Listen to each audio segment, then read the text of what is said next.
Sophie is a 28-year-old, talented and ambitious pianist who has earned a prominent place in the classical music scene. Since childhood, she was guided by music, encouraged by her grandmother, who always believed in her potential. With extraordinary skill on the piano, Sophie has come a long way. Her dedication, passion, and impeccable technique have allowed her to perform on grand stages, earning recognition and respect. However, behind the spotlight and success, Sophie struggles with the constant pressure to maintain perfection and an internal search for her true purpose in music. She is at the peak of her career, but something inside her begins to question if this is enough. Sophie felt alive on stage. The silent audience waited eagerly for the first note of her performance, and she knew the expectation was high. The grand piano gleamed under the theater lights, reflecting her image with a soft glow. It was in that moment on that stage that she felt a true connection with the world. Each note she played seemed to vibrate in her heart, an extension of her soul that echoed through the air. With agile hands on the keys, Sophie performed a Chopin concerto, her favorite composer. Each movement seemed effortless, as if she didn't need to think about the notes. Her mind was so immersed in the music, the piano felt like an extension of her own body. She had always known that the piano was her life, her destiny. Since childhood, when her grandmother taught her to play the first melodies, music had become her refuge. Growing up in a humble, struggling family wasn't easy, but her grandmother always told her, "Music will be your strength. It will carry you." And it was this strength that had brought her to that grand stage, her mind focused and her body flowing with the music. Sophie, a pianist, had earned a place of respect in the world of classical music, something few people in her position could say. But she knew that her success wasn't just about talent. It was a combination of hard work, discipline, and the unwavering support of her grandmother, who had always believed in her, even when the world seemed to doubt her. As Chopin's notes filled the theater, Sophie felt grateful. But there was also a pang of anxiety, a constant reminder that even though she was living her dream, there was still much more to achieve. She knew the classical music world could be unforgiving, especially for women, and that motivated her to keep pushing herself. After the performance, she retreated to the backstage, where she was met with applause and warm praise from her team and fellow musicians. But deep down, Sophie felt a void. Not because success wasn't gratifying, it was, but because at that very moment she didn't know how far this path would take her. The perfection she sought in the piano, in the scores, in her technique, was a constant pursuit, but it also created an overwhelming pressure. Behind her composed exterior and success, she often wondered, can I keep going like this? Can I give more? The event was just one part of her packed schedule. Between engagements and travels for concerts, she barely had time to rest. The life of a successful artist was often exhausting. She thought about how proud her grandmother, who had always encouraged her, would be of her. But at the same time, Sophie felt the pressure of always meeting the expectations of those around her, especially the people who saw her as a symbol of overcoming adversity, as a woman who had achieved something great. The night ended, and Sophie, exhausted, returned to her quiet apartment. As she looked out the window, the lit-up city seemed so far from her reality. She felt that the big city had swallowed her, but at the same time it had shaped her into who she was. Yet, an unsettling question formed in her mind. How long can I keep this pace? And more importantly, is this really what I want for myself? Sophie didn't have the answers in that moment, but something in her chest told her that the future awaited her in a way she didn't yet understand. Music, her greatest passion, was still her ally. But she was beginning to wonder if there was something more on the horizon that she could discover. Sophie felt a strange sense of disconnection the following day. The concert had been a success, but the exhaustion was beginning to take its toll.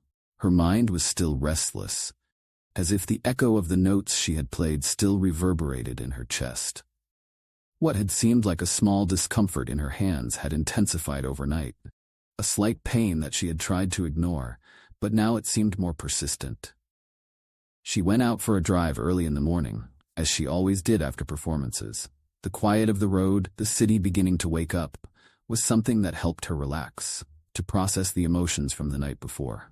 However, as she crossed an intersection, the pain in her hands suddenly worsened. She tried to grip the steering wheel harder, but something was wrong. A second of distraction, and then the crash. The car spinning out of control before it came to a stop with a jolt. The first thing she noticed was the silence that followed. A heavy silence, contrasting with the deafening noise of the crash. Her head was spinning, and she tried to move, but a wave of pain spread throughout her body. When she looked at her hands, still gripping the wheel, she saw they were trembling, and a tingling sensation overtook them. But it was what she felt in her right hand that shocked her.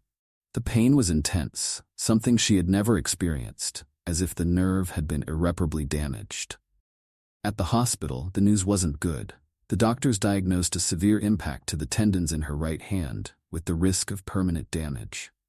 Sophie felt a sense of emptiness, as if the ground had disappeared beneath her feet. During the evaluation, she simply stared at her immobilized hands, her fingers wrapped in bandages, and the possibility of never playing with the same skill again. The news that shook her the most, however, was that the recovery time might be longer than expected, and even her musical career was at risk. In those first days, she didn't know what to do. She tried to stay calm, but the sense of loss was overwhelming. Music had always been her refuge, her reason for being. Without it, what was left? Who was she, beyond being a pianist? The worst part was knowing there were no guarantees. There was no promise that she would ever play the same way again. No way of knowing if the scars on her hands would heal, if the muscle memory would return. The sense of uncertainty seemed to consume her. And more than that, the thought of losing her connection with the piano, what had defined her as a person, seemed more than she could bear. The phone call to her grandmother was the hardest. Mrs. Ellen, her grandmother, had always been there for her, believing in her talent when Sophie didn't even believe in it herself. Sophie knew her grandmother would be devastated to hear the news. The words dragged out, coming with difficulty, as if Sophie were trying to swallow her fear. "Grandma, I don't know what's going to happen," she said, her voice trembling. Mrs. Ellen listened in silence on the other end of the line, and only after a long sigh did she respond. "Sophie, you've been through so much. The piano is a part of you, but it's not all that you are. We'll find a way to get through this." But Sophie wasn't sure if she believed her grandmother's words.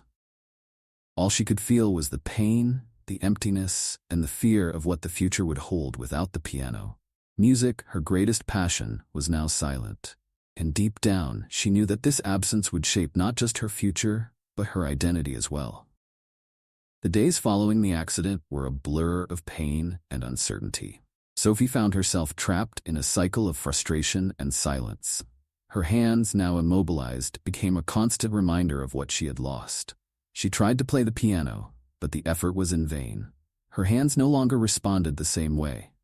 Even though the doctor said recovery was possible, she couldn't see a future where she could play the same way again. Worse still, with each passing day without playing, the sense of loss only intensified.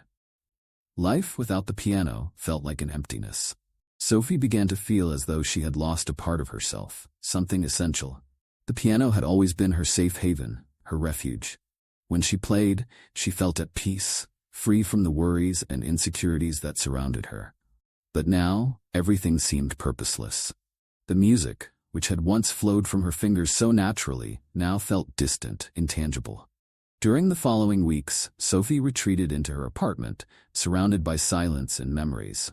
She avoided friends, appointments, and, most of all, the phone. Everyone seemed to expect her to be strong, to bounce back quickly, but she didn't know how to do that. Every time she thought about trying to resume her practice, a weight would settle on her chest, as if something were preventing her body from moving forward. Her grandmother, Mrs. Ellen, called every day, but the conversations were short and cold. Sophie had no words of hope to offer. She felt like she was disappointing the one person who had always believed in her, the person who had helped her get this far. But one cold afternoon in November, something changed. Sophie was alone in her apartment with nothing to do when her phone rang. She hesitated before answering, but when she saw the number, she recognized it as one from one of the top music conservatories in the country. Her heart raced, but she forced herself to stay calm. Sophie? This is Professor Martin. I know you've been through a difficult time, but I'd like to talk to you about something important. She took a deep breath. Professor Martin's voice was calm and kind, but there was something more to it, something that made her feel a flicker of hope. I know you're not ready to return to the stage, but there's something I'd like to propose. A chance to work on your technique in a different way. I know you may be discouraged right now, but I really believe we can find a new path for you. Sophie felt the weight of his words, but at the same time, a small spark of curiosity ignited inside her. There was something about the proposal that made her want to try. Maybe if she couldn't return to the piano the way she had before, she could find another way to connect with music. We can work on your technique in a different way. I want you to give yourself the chance to rediscover music, not through the piano, but in other ways. Let's try together, Sophie? She knew accepting this invitation meant accepting a new beginning. It wasn't the perfect solution to what she had lost, but maybe it was a way to reconnect with music. Something inside her, a small part, still believed it wasn't the end. It was a new start, a challenge she needed to face. Sophie said goodbye to Martin, feeling a small sense of relief. She was still lost, unsure of what the future held, but at least now there was a new possibility ahead of her. In the following days, Sophie began preparing for this new journey. What it meant for her, she still didn't know, but there was something stronger within her, telling her not to give up. Music, in some way, was still there, waiting to be rediscovered. Sophie found herself sitting in a silent room at the conservatory, staring at the piano in front of her, but unsure of how to play it. Professor Martin's invitation to explore new ways of connecting with music seemed simple, but in reality, it was far more challenging than she had imagined. During the first few days, she allowed herself to be guided by his proposed method, which involved alternative techniques such as vocal improvisation and using her body to express the emotions of music in different ways. Professor Martin didn't push her to play the piano. Instead, he encouraged her to reconnect with the feeling that music gave her. He knew that Sophie needed to reclaim something deeper inside herself, something more profound than the notes and technique she had mastered. It was a winding path, full of uncertainties, but he believed it was possible for her to find a new form of expression. In the first few days, Sophie felt lost. Vocal improvisation felt foreign to her, a pianist used to controlling notes and rhythm with precision. Using her body to express music also seemed like an exercise outside her comfort zone. But as the days went by, she began to feel something shift. It wasn't a grand revelation, but something small and important. The music was beginning to touch her soul again, even if in a different way. Sophie spent hours in the rehearsal room, immersed in these new forms of expression. With each exercise, she felt freer, more liberated. It was as if, in some way, she had found a new way to communicate with music, without the limitations of the piano. She no longer had to force herself to play with perfection. Instead, she allowed herself to feel. One afternoon, during a session, she began to sing spontaneously, without worrying about vocal technique, just letting the music flow. She didn't have a trained voice, but the sound she produced seemed full of emotion, something genuine she had never experienced before. Professor Martin's eyes lit up at the discovery. Sophie, you don't need to be perfect. You just need to express yourself. The music is inside you. Let that emotion be the guide now. These words resonated deeply within her. Perhaps for so long she had focused too much on achieving perfection and forgotten to listen to her own voice, her own feelings. She remembered her grandmother's words, who had always said, "It's not about being perfect, it's about being true." With each exercise she did, Sophie felt a little more of her old passion for music returning. She didn't know if she would be able to return to the stage as she once had. But this new journey was beginning to show her a possible path. Maybe music wasn't just in the piano keys, but in every breath, every movement her body made, every sound she created. At home, Sophie began to practice Professor Martin's lessons on her small practice piano. She still missed the fluidity she once had when playing more complex pieces. But now the piano seemed like a more natural extension of her body. It wasn't a battle against time and technique anymore. Instead, it was a search for pure sensations and emotions. Sophie also began to reflect on what she had learned in those first days. The fear and doubt that had initially overtaken her mind began to give way to something more powerful: acceptance. She was learning to accept her condition, to understand that the path wouldn't be easy, but that maybe, instead of losing the piano, she was gaining a new way to see and feel music. During a dinner with her grandmother, Sophie tried to explain this new phase of her journey. Mrs. Ellen, always patient and understanding, listened attentively. "Grandma, I'm learning to see music in a different way. It's not easy, but maybe this is a good thing. Maybe it's exactly what I need." Mrs. Ellen smiled and touched Sophie's hand, which still felt uncertain about what the future might hold. "Sophie, my dear, you've always had a strength inside you. I know you'll find your way, even if it's different from what you imagined." These words of support warmed Sophie's heart. She knew the journey would be long and full of challenges, but now she had a new perspective. Music wasn't lost.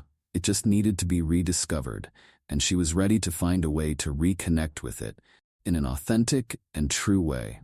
Sophie felt time passing slowly, as if her recovery was measured in small steps, each one more difficult than the last. Although she had started to open up to new forms of musical expression, doubt continued to haunt her mind. She couldn't help but ask herself, what if this isn't enough? What if I never play the piano like I used to? Sophie spent her days alternating between her lessons with Professor Martin and her individual practice. Vocal improvisation was still foreign to her, and while she had found some peace in experimenting with sounds and body movements, the feeling that something was missing never left her. She couldn't shake the thought that no matter how hard she tried, she couldn't feel whole without the piano. The idea of accepting this new form of expression was starting to become more difficult than she had imagined. On a rainy afternoon, she met with Megan, a longtime friend and former conservatory colleague. Megan had watched Sophie grow as a pianist and understood the deep connection Sophie had with music. When Sophie told her about her recent journey, the challenges and the discomfort of dealing with her new reality, Megan looked at her with care, but also with a hint of concern. "Sophie, I know you're trying to find a path, but you have to ask yourself, what truly makes you happy? Music, as you've always known it, or this new search for something different?" Sophie fell silent, her gaze distant. She knew Megan was right, but it was still hard to process. What did music mean to her now? Was she truly ready to let go of the piano and walk down this new path? "I don't know who I am without the piano, Megan, but at the same time, I feel like I have to adapt, that I can't stay stuck in the past," Sophie said, her voice heavy with uncertainty. Megan smiled, placing her hand over Sophie's. "You'll figure it out, Sophie. Don't rush into decisions. Music will still be with you in one way or another, and I know you'll find your peace." But, although Megan's words were comforting, Sophie still felt lost. She had spent so much time focused on achieving perfection on the piano that the idea of embracing a new type of expression almost felt like a betrayal of her own talent. Could she really live without the perfection the piano gave her? The doubt stayed with her over the next few days, until the phone rang again. It was Martin. "Sophie, how are you doing? I have a proposal for you. I'd like you to take a bolder step. I found an opportunity for you to be part of a different kind of performance. It won't be a traditional concert, but something more experimental. I want you to get involved. What do you think?" Sophie hesitated. Something tightened in her stomach. The idea of exposing herself in such a vulnerable way scared her, but at the same time, it stirred something inside her, a feeling that this could be the moment to really challenge herself. "I don't know. What exactly would it be?" she asked, her voice unsure. Martin replied enthusiastically, "It'll be an experimental performance, without the rigidity of a formal concert. I want you to express yourself without fear, using music in a freer way. I want you to explore your voice, your movements, and your interpretation of music. It'll be a combination of different art forms. There's no right or wrong. And I want you to be there." The idea of exposing herself in such a new format made her nervous, but something inside Sophie also sparked. She didn't know what to expect from the performance, but the opportunity to try something new was a challenge she didn't want to resist. With each passing day, she felt that somehow her connection to music was transforming into something deeper. That night, after the conversation with Martin, Sophie sat at her table, thinking about everything that had happened so far. She had already taken many steps out of her comfort zone, but there was still so much to learn about herself. She knew this next step would be decisive. Maybe it was time to finally confront her fears and insecurities and allow herself to discover what else music could offer, without the limitations she had imposed. She picked up her notebook and began to write. It wasn't a musical score, it was just a reflection, a way to connect with her emotions. Writing helped her understand better what she was feeling, and as she wrote, a thought formed in her mind. I don't need a piano to be an artist. I am music, no matter what form it takes. Sophie closed the notebook and took a deep breath. She was ready for the next challenge, but she still didn't know exactly where it would lead her. The only path she knew she could follow was the one that led her to discover the music inside her, no longer limited by the piano, but expanded through her own expression. The days leading up to the experimental performance were a mix of nervousness and anticipation. Sophie felt torn between the excitement of trying something new and the fear of the unknown. The idea of performing in such a different way from what she was used to left her unsettled. There would be no piano, no sheet music, or rigid plans. She would have to surrender to the music in an entirely new way, trusting her voice, the movement of her body, and most importantly, her emotions, always encouraging her to push beyond the limits she had set for herself.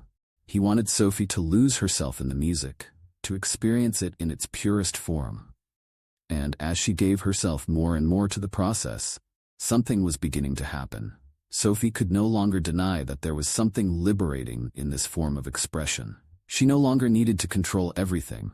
She could simply feel and be. On the night of the performance, the atmosphere was filled with energy, a mix of nervousness and curiosity. The audience, mostly made up of people interested in new forms of art, was ready to open up to something different. Sophie looked around and felt a chill run down her spine. The stage was not what she was accustomed to. There were no fixed spotlights, no grandeur of traditional concerts. Instead, the space was lit by soft lights, creating an intimate atmosphere, as if the audience were part of the creative process. She was nervous, but the presence of Martin by her side calmed her. He gave her an encouraging smile before stepping away. Remember, Sophie, you're not alone. Let the music guide you. Sophie walked up to the stage, her heart pounding.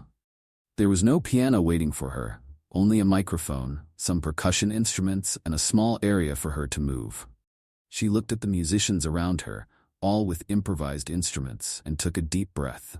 What would happen next, she didn't know. But she was ready to give herself completely. The first beat of the percussion was the signal. Sophie closed her eyes for a moment, feeling the vibration of the music on her skin.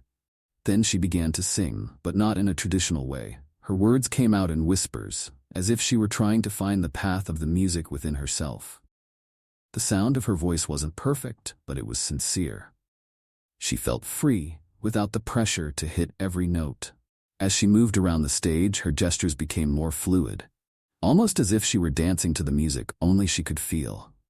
Her body, which before had seemed disconnected from the music, was now becoming an extension of the sound, each movement helping to tell a story. She wasn't concerned with technique or perfection anymore. She was surrendering to the moment. The audience was silent, absorbing every movement, every sound, as if they were witnessing something far more intimate than a musical performance. Sophie could feel their energy, the way they were reacting to her vulnerability. It was a silent exchange between her and the audience, and it made her feel more connected than ever. During the performance, a part of her was still doubtful, still afraid that something might go wrong. But as she looked at the musicians around her, as she felt the warmth of the soft lights on the stage, she realized that it didn't matter if something went off script. What mattered was what she was expressing and how that expression was part of her, something deep and genuine. The final note, which wasn't a note on the piano but a sigh of her voice, echoed through the space. Sophie remained silent for a moment, breathing deeply, feeling the music still pulsing in her body. She opened her eyes and looked at the audience. They were standing, applauding. It wasn't an applause for her technique or perfection. It was an applause for her courage, for her authenticity. She felt a wave of relief and fulfillment wash over her. That performance wasn't perfect, but she had finally allowed herself to be herself, without the pressure of technique, without the incessant quest for perfection. She had found herself in a way she never imagined. Backstage, Martin found her with a smile on his face. "You were amazing, Sophie. You found your true voice." Sophie smiled, still feeling the impact of the experience. She knew there was still much to learn, but at that moment, she felt that she had taken an important step in her journey. Music, as she had always known, was inside her, and more importantly, she was learning to let it flow freely, without fear. After the performance, Sophie felt a mix of exhaustion and satisfaction. The sense of freedom she had experienced on that stage was still fresh in her mind. But as the days passed, a new reflection settled in. The performance, though liberating, also left her with a sense of emptiness. She wasn't sure what that applause had meant. Was the audience applauding her true art, or just her courage?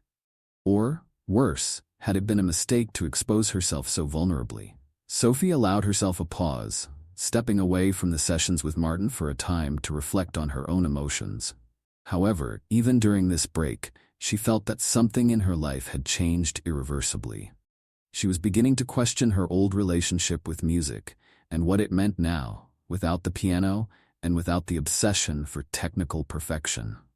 It was clear that music still pulsed in her heart, but she needed to understand what role she wanted it to play in her life from that moment on.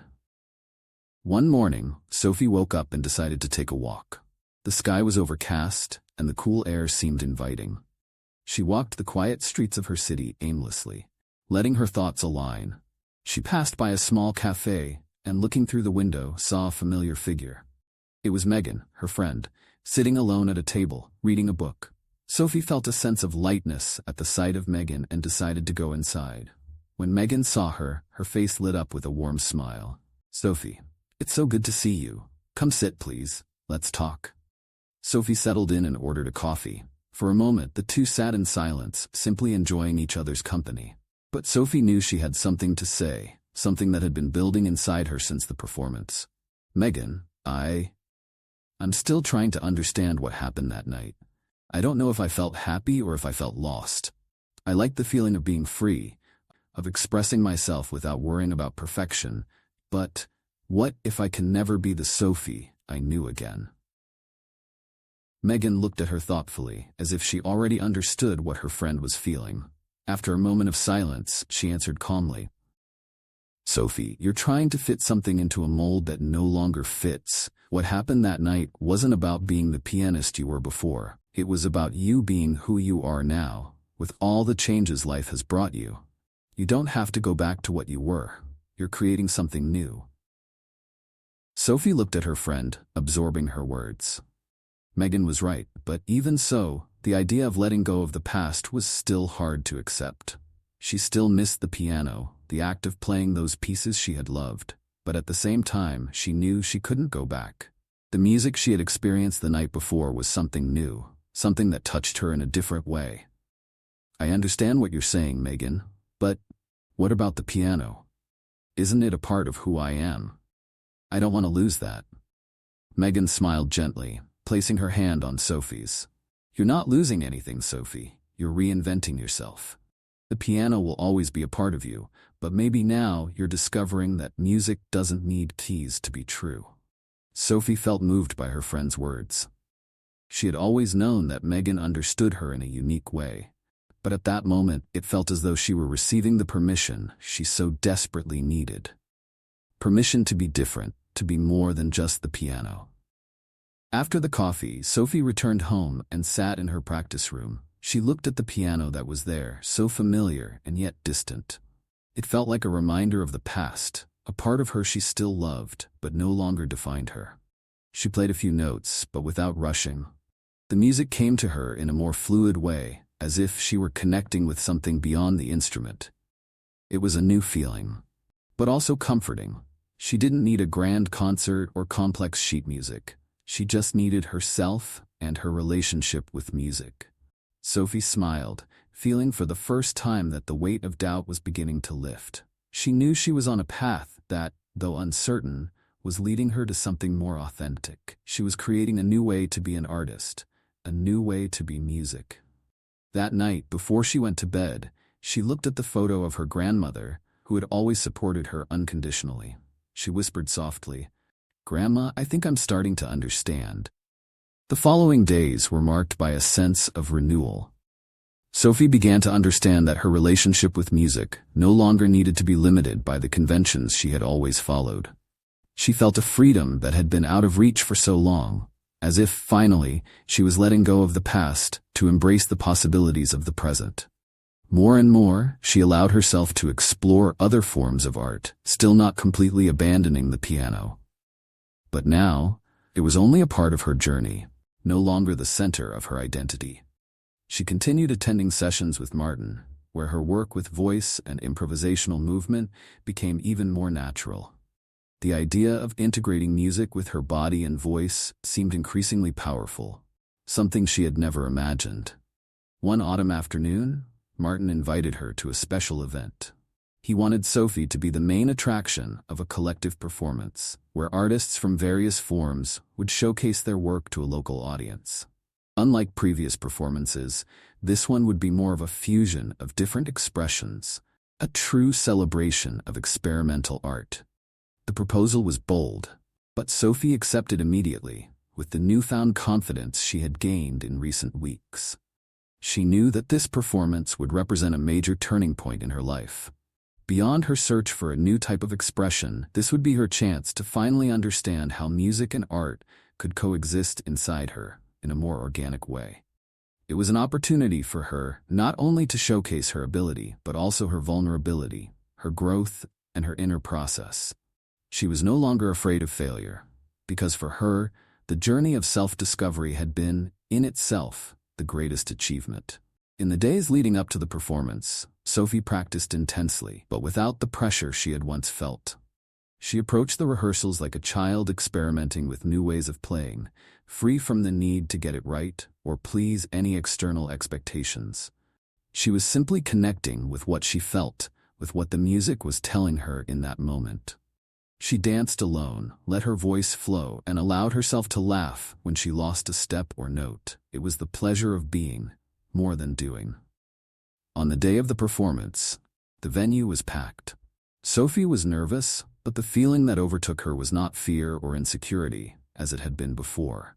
It was a calm excitement, like walking down an unfamiliar trail, knowing that, no matter how uncertain the destination was, the journey itself was already worth it.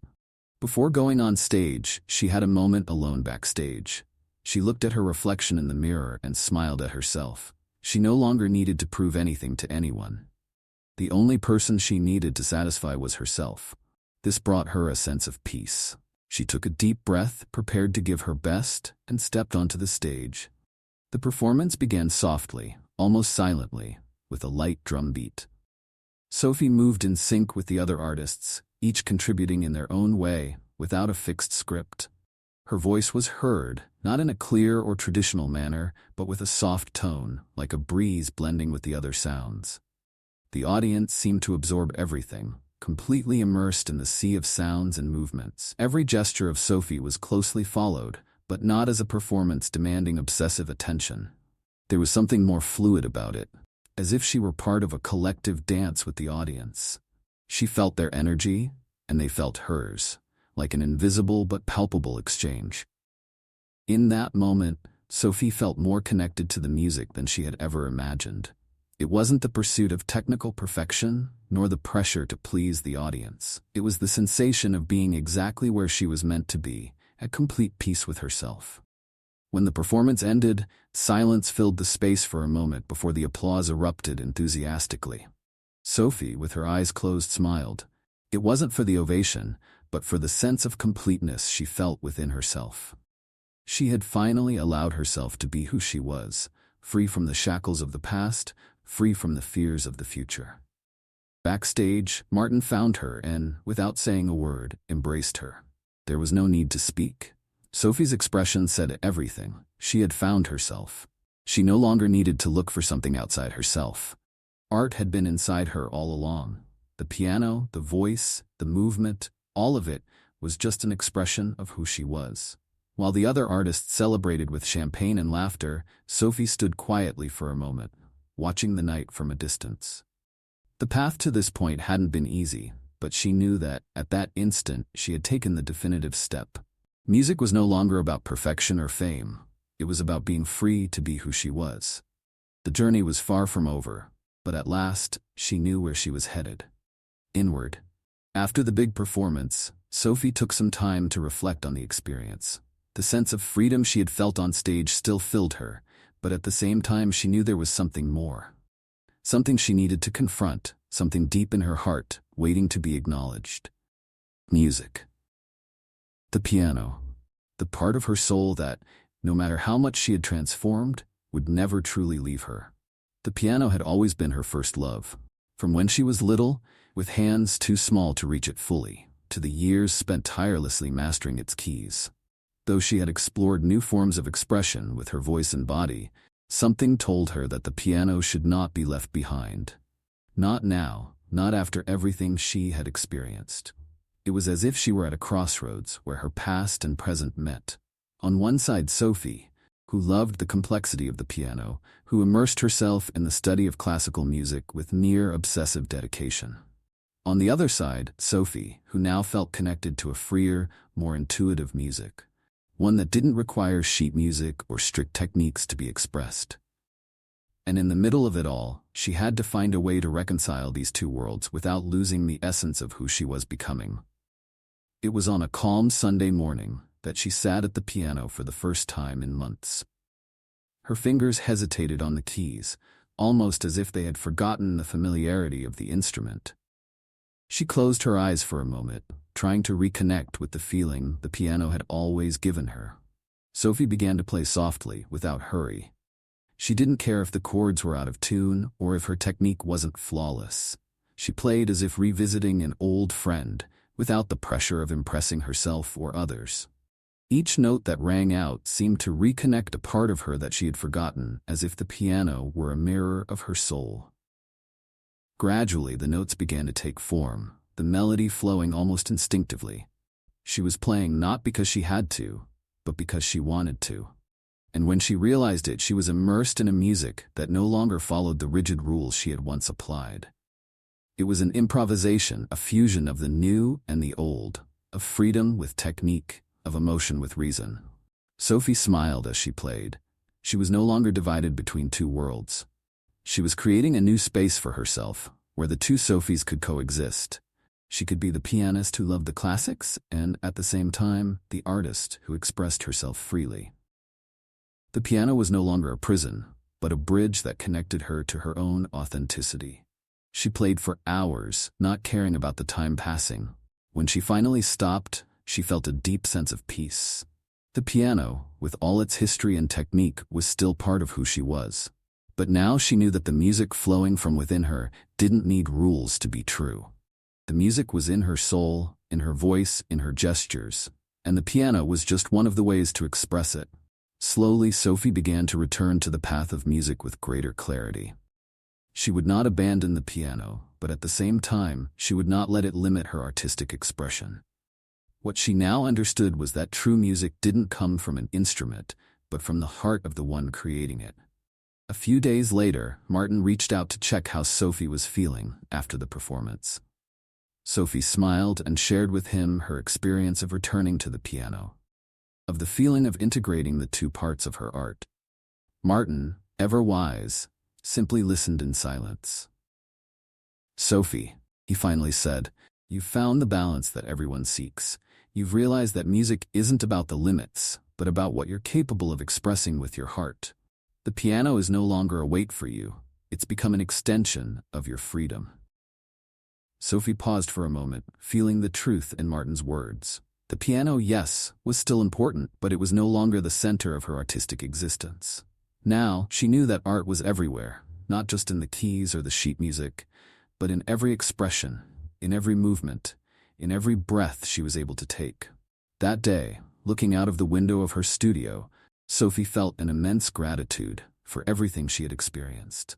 The journey hadn't been easy, but each step had brought her closer to who she truly was. She was ready to move forward, knowing that deep down, her true music had always been with her.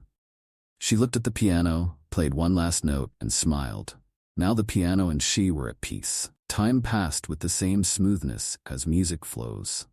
Sophie allowed herself to live more intensely, no longer in a hurry to reach a perfect future or to fill spaces with external expectations. She knew now that the journey of self-discovery was ongoing, and that every step she took, every choice she made, brought her closer to the woman she wanted to become. Performances became more frequent. Instead of clinging to the rigid format of a traditional performance, Sophie found a more fluid and dynamic form of art, where she could blend piano, voice, and movement with a naturalness she had never imagined possible. She began to perform in various places, from small galleries to large open spaces, where her music had no limits. What mattered was the connection, the exchange with the audience, the way everyone became part of something larger in that moment. Megan, who had been a constant source of support throughout the process, always accompanied her to the performances. She saw Sophie's transformation and noticed how much she was growing, both as an artist and as a person. For Megan, her friend's transformation was a celebration of what it meant to be true to oneself. "You found your path, Sophie. There's no more doubt in you. Music now chooses you, not the other way around," Megan said with a sincere smile. Sophie, hearing these words, felt emotional. It was true. She had stopped looking for a formula or answer. Music was in her, in every aspect of her life, and it was with it that she would move forward, with confidence and courage. On a rainy weekend, Sophie decided to do something she had long wanted. She went to the small local theater, the one where she once dreamed of performing. There was no longer any anxiety about being perfect or pleasing others. She just wanted to allow herself to play, simply and truly. When she reached the stage, the silence was welcoming, without the pressure of others' eyes. She sat at the piano and for the first time played just for herself. The audience was there, but it seemed invisible. The music was all that mattered. The first notes were timid, as if she were starting again, as if it were the first time her hands touched the piano. But soon the melody took shape, with her voice softly accompanying, almost like a whisper. She danced as she played, as if the notes were guiding her through the space, and for a moment she forgot the world around her. There was no rush, there was no pressure. She played only to feel, to be. When the last note sounded, she closed her eyes, feeling the peace that had settled in her heart. When she opened her eyes again, she saw the audience who were standing and applauding. But the applause didn't touch her like it used to. She no longer cared about that. What mattered was how she felt. She smiled at herself. She was at peace. Backstage, Martin was waiting, as always. He embraced her without words.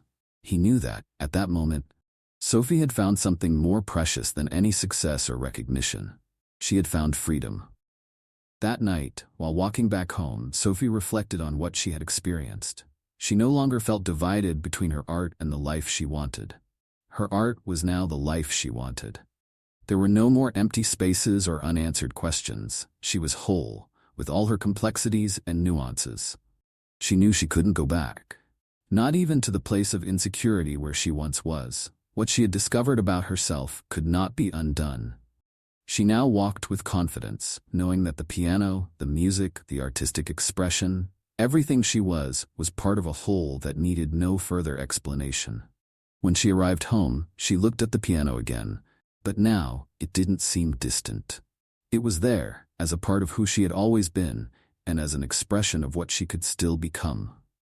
She sat down and played one last melody, soft and tranquil, a song that gave her a sense of peace and completion.